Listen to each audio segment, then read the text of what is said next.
So I made a few dozen 3- and 4-leaf clovers, some on a bandsaw, some on a scroll saw, and some on a CNC. My opinion of one of those tools changed.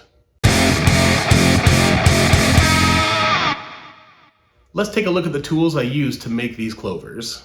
A new Ryobi scroll saw can cost you over $200, but I bought this one used many years ago from a lady who bought it, made everything she ever wanted to make with it, and then was tired and moved on to a new hobby.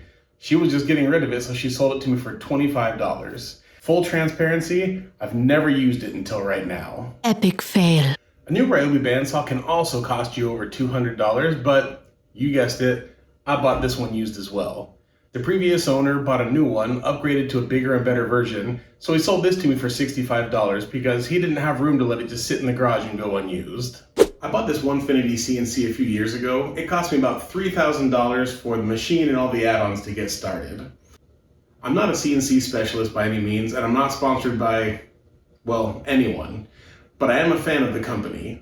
Onefinity has been great to work with the few times I've interacted with them, and the Onefinity Woodworker is a great machine. To make the clovers, I used this 1/4-inch plywood that I bought from Lowe's. I split it in 3, and on 2 of the boards I traced the outlines of the 3- and 4-leaf clovers. The sheet is made of Luan or Lawan or Luan. Anyways, my pronunciation is as bad as the wood. I'm sure it has its uses, and it was fine for this small craft project, but it wasn't great. With the tracing done, it was time to start cutting. First up, let's look at the bandsaw. Before I even got started, we had our first drawback. There's not a lot of room to rotate this piece of wood around, so I had to cut it into much smaller pieces. After that, however, cutting the shapes was pretty easy. The blade cut through the wood with ease, but the struggle of the bandsaw is cutting tight corners and curves. That's because I'm working with a 1/4-inch blade. Not that this is a huge blade, but it's just big enough to complicate detailed work. If I had more experience on the bandsaw, I'm sure I could make much cleaner cuts. That said, I feel the clovers came out looking alright. Nothing some sandpaper and paint won't fix anyways. Next, let's look at the scroll saw. Remember, this thing has been sitting in my garage for years untouched, so I had to clean it first. Once I got it cleaned up, it was time to make a mess.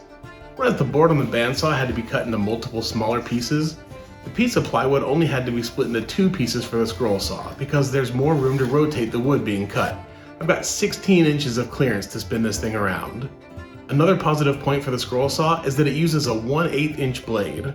This allows for much tighter turns and is great at detailed work. Last up is the CNC.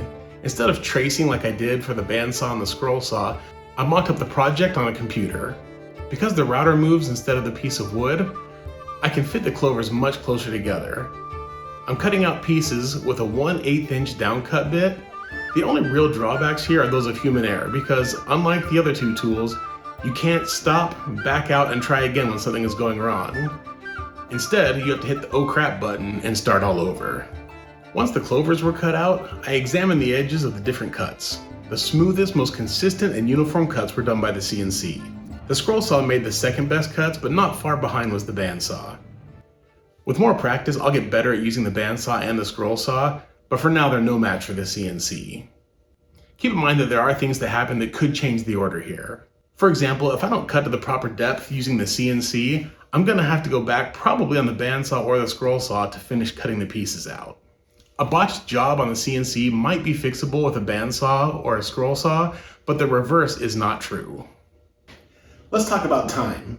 So long as everything goes according to plan, the CNC is much faster than the other 2 tools. I was able to cut out the clovers in less than half the time it took me on the bandsaw and the scroll saw. The CNC is faster and more consistent. Between the 3 tools, does that make it the winner? Well, not necessarily. If I'm needing to batch out a whole bunch of product and time and consistency matter, then yes, it's better. The CNC essentially does all of the work, but I'm generally not out here trying to batch things out. I'm out here because I just want to make something and have fun. And that's where my mind changed about one of these tools. See, before making this video, I assumed I was going to take the scroll saw, use it to make this video, and then get rid of it. I'd not touched it in probably 4 years. Truly never used it before this. But when I used it for this project, I had fun. Now, I have no intention of selling it. I don't know how often I'll actually use it, but when I do, I'm gonna have a good time. Okay, before we end, let's finish these clovers by sanding them, painting them, and putting them to good use. I'll put these out each year when it's springtime and when we're celebrating St. Patrick's Day. Until next time, wait! One last thing. There's a big difference between the sounds that these machines make when they break. A snapped bit on the CNC is unfortunate, but you can kind of see it coming and it's not that startling. A broken blade on the scroll saw is a bummer, but the machine just keeps going and you can hear the sound difference, so you know that something happened. When the bandsaw breaks, however, it'll absolutely stop your heart. If you've ever had that happen, let me know in the comments below. Until next time, go get lost in the garage.